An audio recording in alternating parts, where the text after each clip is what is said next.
Hello दोस्तों, कैसे हो आप सभी। उम्मीद करता हूँ बहुत ही बढ़िया होगे और दोस्तों अपनी तैयारी को भी अच्छे तरीके से कर रहे होगे। तो दोस्तों आज आपको मैं इसी वीडियो में RRB NTPC under graduation level वालों के दोस्तों जीके जीएस के प्रीवियस ईयर प्रश्न में लेके आया हूँ। दोस्तों पिछली परीक्षाओं पर आधारित हैं। आप दोस्तों इस प्रैक्टिस सेट को जरूर लगाएं। तो चलिए दोस्तों बिना किसी देरी के वीडियो को शुरू करते हैं। आपका पहला प्रश्न है, पृथ्वी का जुड़वा बहन किस ग्रह को कहा जाता है। यानी दोस्तों आपको बताना है कि पृथ्वी की जुड़वा बहन किस ग्रह को कहा जाता है। तो दोस्तों आपका राइट आंसर हो जाएगा ऑप्शन सी, यानी दोस्तों शुक्र ग्रह को पृथ्वी की जुड़वा बहन कहा जाता है। और दोस्तों आपको पता होगा वर्तमान में आपके 8 ग्रह हैं। कितने दोस्तों? 8 ग्रह हैं। तो चलिए चलते हैं दोस्तों नेक्स्ट प्रश्न की ओर।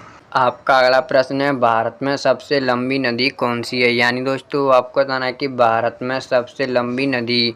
तो दोस्तों आपका राइट आंसर हो जाएगा ऑप्शन सी गंगा। यानी दोस्तों भारत की सबसे लंबी नदी गंगा है। और दोस्तों मैं आपको बता दूं जो गंगा नदी है उसका दोस्तों उद्गम गंगोत्री ग्लेशियर से होता है। कहाँ से दोस्तों? गंगोत्री ग्लेशियर से। अगर दोस्तों आपसे ऐसे पूछा जाए कि भारत की सबसे चौड़ी नदी कौन सी है, तो दोस्तों आपको पता होगा जो ब्रह्मपुत्र नदी है वो भारत की सबसे चौड़ी नदियों में से एक मानी जाती है।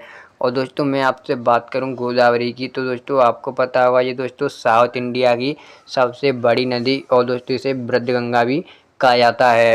और दोस्तों यमुना की आपको पता ही होगा दोस्तों, यमुना की सबसे बड़ी सहायक नदी चंबल है। तो चलिए चलते हैं दोस्तों नेक्स्ट प्रश्न की ओर। आपका अगला प्रश्न है, शांति निकेतन की स्थापना किसने की थी। यानी दोस्तों आपको बताना जो शांति निकेतन है उसकी स्थापना किसने की।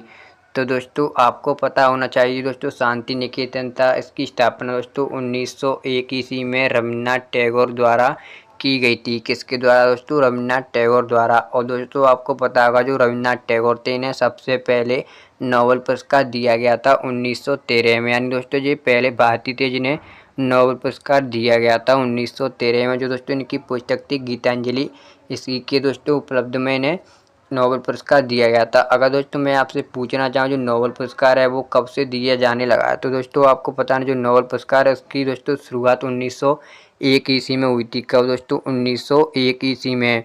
और दोस्तों ये आपको पता होगा जो नोबेल पुरस्कार है वो दोस्तों अल्फ्रेड नोबेल की याद में दिया जाता है, जिनकी मृत्यु दोस्तों 1896 ईस्वी में हो गई थी। कब दोस्तों? 1896 में।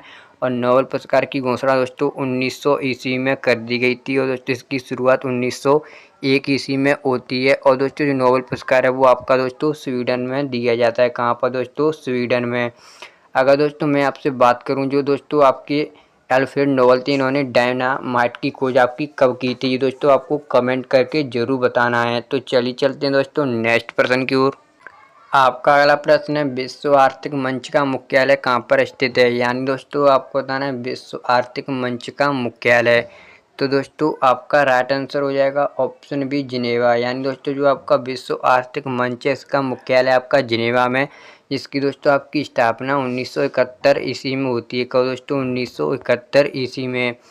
अगर दोस्तों मैं आपसे बात करूं न्यूयॉर्क की, तो दोस्तों आपको पता होना चाहिए दोस्तों न्यूयॉर्क में आपके यूएनओ का मुख्यालय है। और दोस्तों वहीं मैं आपसे बात करूं यूएनओ की स्थापना, तो आपको पता होना चाहिए दोस्तों इसकी स्थापना 1945 ईस्वी में की गई थी। यानी दोस्तों 24 अक्टूबर 1945 में, जब दोस्तों आपका द्वितीय विश्व युद्ध हुआ था 1939 से 45 के मध्य, तो दोस्तों उसी के कारण इसकी स्थापना की जाती है। दोस्तों यूएनओ के आपके 6 अंग होते हैं। कितने दोस्तों? 6 अंग, जिनमें से दोस्तों आपके 5 जो दोस्तों अंग है इनकी दोस्तों जो मतलब मुख्यालय वो दोस्तों आपके न्यूयॉर्क में। एक है दोस्तों आपका इसका है दोस्तों द हैग नीदरलैंड। और दोस्तों आपको पता होगा दोस्तों द हैग नीदरलैंड में आपका अंतर्राष्ट्रीय न्यायालय जो उसका मुख्यालय भी वहीं पर है। तो चलिए चलते हैं दोस्तों नेक्स्ट प्रश्न की ओर। आपका अगला प्रश्न है, कर्क रेखा भारत में किस राज्य से होकर नहीं गुजरती। यानी दोस्तों आपको बताना जो कर्क रेखा है वो भारत के किस राज्य से होकर नहीं गुजरती है।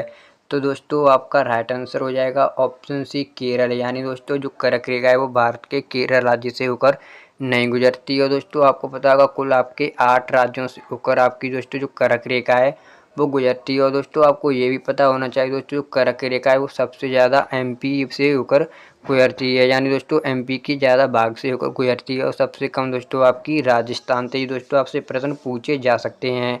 तो चलिए चलते हैं दोस्तों नेक्स्ट प्रश्न की ओर।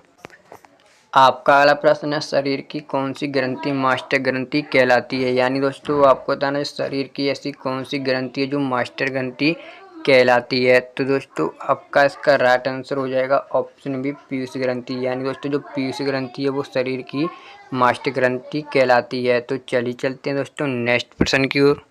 अब दोस्तों हम देखने वाले हैं रासायनिक विज्ञान के कुछ महत्वपूर्ण प्रश्न जो दोस्तों बार बार परीक्षाओं में पूछे जाते हैं, जो दोस्तों आपको वन लाइनर मिलेंगे, क्योंकि दोस्तों आपका ज़्यादा टाइम वो खराब नहीं करूँगा मैं। तो चलिए देखते हैं दोस्तों पहला प्रश्न क्या है रासायनिक विज्ञान का। दोस्तों आपसे पूछा जा रहा है कि सबसे अधिक विद्युत ऋणात्मक तत्व कौन सा है। यानी दोस्तों आपको बताना है कि सबसे अधिक विद्युत ऋणात्मक तत्व। तो दोस्तों आपका राइट आंसर होगा फ्लोरीन। तो चलिए चलते हैं दोस्तों नेक्स्ट प्रश्न की ओर। आपका अगला प्रश्न है पानी का रासायनिक सूत्र। यानी दोस्तों आपको बताना है कि पानी का रासायनिक सूत्र क्या है। तो आपका राइट आंसर हो जाएगा दोस्तों H2O जो पानी का रासायनिक सूत्र है। तो चलिए चलते हैं दोस्तों नेक्स्ट प्रश्न की ओर। आपका अगला प्रश्न है अम्लीय वर्षा का मुख्य घटक। यानी दोस्तों आपको बताना जो अम्लीय वर्षा है उसके मुख्य घटक क्या है। तो दोस्तों आपका राइट आंसर होगा सल्फ्यूरिक और नाइट्रिक अम्ल, जो दोस्तों अम्लीय वर्षा के मुख्य घटक हैं। तो चलिए चलते हैं दोस्तों नेक्स्ट प्रश्न की ओर। आपका अगला प्रश्न है रेडॉन किस प्रकार की गैस है। यानी दोस्तों आपको बताना है जो दोस्तों आपकी रेडॉन है वो किस प्रकार की गैस है। तो दोस्तों आपका राइट आंसर होगा निष्क्रिय गैस। तो चलिए चलते हैं दोस्तों नेक्स्ट प्रश्न की ओर। आपका अगला प्रश्न है कार्बन का अधिकतम संयुक्ता। यानी दोस्तों आपको बताना है कि कार्बन की अधिकतम संयुक्ता कितनी हो सकती है। तो आपका राइट आंसर होगा दोस्तों 4, क्योंकि दोस्तों आपको पता होगा जो कार्बन की दोस्तों परमाणु क्रमांक है वो दोस्तों कितना होता है, वो 6 होता है। यानी दोस्तों इसका हम तोड़ेंगे तो आता है दोस्तों 2,4। तो चलिए चलते हैं दोस्तों नेक्स्ट प्रश्न की ओर। आपका अगला प्रश्न है पीएच पैमाने की सीमा। यानी दोस्तों आपको बताना जो पीएच पैमाना होता है उसकी अधिकतम सीमा कितनी होती है। तो दोस्तों आपको पता होना चाहिए इसकी अधिकतम सीमा 0 से 14 तक की होती है। तो चलिए चलते हैं दोस्तों नेक्स्ट प्रश्न की ओर। आपका अगला प्रश्न है धातुओं में विद्युत का सर्वोच्चतम चालक। यानी दोस्तों आपको बताना धातुओं में विद्युत का सर्वोच्चतम चालक क्या है। तो दोस्तों आपका राइट आंसर हो जाएगा चांदी, जो दोस्तों धातुओं में विद्युत का सर्वोच्चतम चालक है। तो चलिए चलते हैं दोस्तों नेक्स्ट प्रश्न की ओर। आपका अगला प्रश्न है पूर्ण स्वराज की मांग कांग्रेस के किस अधिवेशन में की गई थी। यानी दोस्तों आपको बताना जो पूर्ण स्वराज था उसकी मांग कांग्रेस के किस अधिवेशन में की गई। तो दोस्तों आपका राइट आंसर होगा 1929 में, जो दोस्तों आपका लाहौर अधिवेशन हुआ था उसमें दोस्तों पंडित जवाहरलाल नेहरू ने पूर्ण स्वराज की मांग की थी। तो चलिए चलते हैं दोस्तों नेक्स्ट प्रश्न की ओर। आपका अगला प्रश्न है बिना भुने हुए चूने का रासायनिक नाम। यानी दोस्तों आपको बताना है कि बिना भुने हुए चूने का रासायनिक नाम क्या है। तो दोस्तों आपका राइट आंसर हो जाएगा ऑप्शन ए कैल्शियम ऑक्साइड, जो दोस्तों बिना भुने हुए चूने का रासायनिक नाम है। अगर दोस्तों आपसे सूत्र पूछा जाए तो आपको पता होना चाहिए CaO दोस्तों इसका रासायनिक सूत्र है। तो चलिए चलते हैं दोस्तों नेक्स्ट प्रश्न की ओर। आपका अगला प्रश्न है समुद्री जल में सर्वाधिक मात्रा में पाए जाने वाला लवण। यानी दोस्तों आपको बताना है कि जो समुद्री जल होता है उसमें सर्वाधिक मात्रा में पाए जाने वाला लवण कौन सा है। तो दोस्तों आपका राइट आंसर होगा ऑप्शन ए सोडियम क्लोराइड, जो दोस्तों समुद्री जो तल होता है उसमें दोस्तों सबसे ज़्यादा मात्रा में पाया जाता है। तो चलिए चलते हैं दोस्तों अगले प्रश्न की ओर। अब दोस्तों हम देखने वाले हैं जो अम्ल से संबंधित जितने प्रश्न जो परीक्षा में आ चुके हैं महत्वपूर्ण प्रश्नों की सीरीज। तो दोस्तों पहले प्रश्न के साथ शुरू करते हैं। सेब में कौन सा अम्ल पाया जाता है। यानी दोस्तों आपको क्या बताना कि सेब में कौन सा अम्ल पाया जाता है। तो आपका राइट आंसर होगा दोस्तों मौलिक अम्ल। यानी दोस्तों जो मैलिक अम्ल है वो सेब में पाया जाता है। और दोस्तों हमें कमेंट करके जरूर बताना कि आपको पहले से पता था कि सेब में मैलिक अम्ल पाया जाता है। तो चलिए चलते हैं दोस्तों नेक्स्ट प्रश्न की ओर। आपका अगला प्रश्न है इमली में कौन सा अम्ल पाया जाता है। यानी दोस्तों आपको बताना है इमली होती है उसमें कौन सा अम्ल पाया जाता है। तो आपका राइट आंसर होगा दोस्तों टार्टिक अम्ल। यानी दोस्तों जो इमली में आपका टार्टिक अम्ल पाया जाता है। तो चलिए चलते हैं दोस्तों नेक्स्ट प्रश्न की ओर। आपका अगला प्रश्न है दूध दही में कौन सा अम्ल पाया जाता है। यानी दोस्तों आपको बताना जो दूध दही होता है उसमें कौन सा अम्ल पाया जाता है। तो दोस्तों आपको पता होना चाहिए दोस्तों दूध दही में आपका लैक्टिक अम्ल पाया जाता है। कौन सा दोस्तों लैक्टिक अम्ल। तो चलिए चलते हैं दोस्तों नेक्स्ट प्रश्न की ओर। आपका अगला प्रश्न है सिरके में कौन सा अम्ल पाया जाता है। यानी दोस्तों आपको बताना जो सिरका होता है इसमें कौन सा अम्ल पाया जाता है। तो दोस्तों आपका इसका राइट आंसर होगा एसिटिक अम्ल। यानी दोस्तों जो आपका सिरका होता है इसमें एसिटिक अम्ल पाया जाता है। तो चलिए चलते हैं दोस्तों नेक्स्ट प्रश्न की ओर।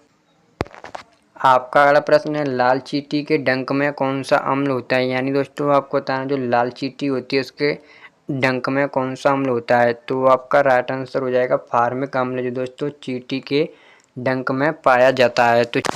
तो दोस्तों जो आज की हमारी वीडियो थी वो यहीं पर समाप्त होती है। अगर आपको दोस्तों वीडियो अच्छी लगी हो तो वीडियो को एक प्यारा सा लाइक कर देना है और चैनल को सब्सक्राइब जरूर कर लेना है। हाँ दोस्तों, आपको कमेंट करके बताना है कि इसमें से आपने कितने प्रश्न हैं वो राइट किए हैं। और दोस्तों ईमानदारी से आपको ये भी बताना है कि इसमें से आप दोस्तों पहली बार कितने प्रश्नों को देख रहे हैं। तो चलिए मिलते हैं दोस्तों अगली वीडियो में। जय हिंद जय भारत।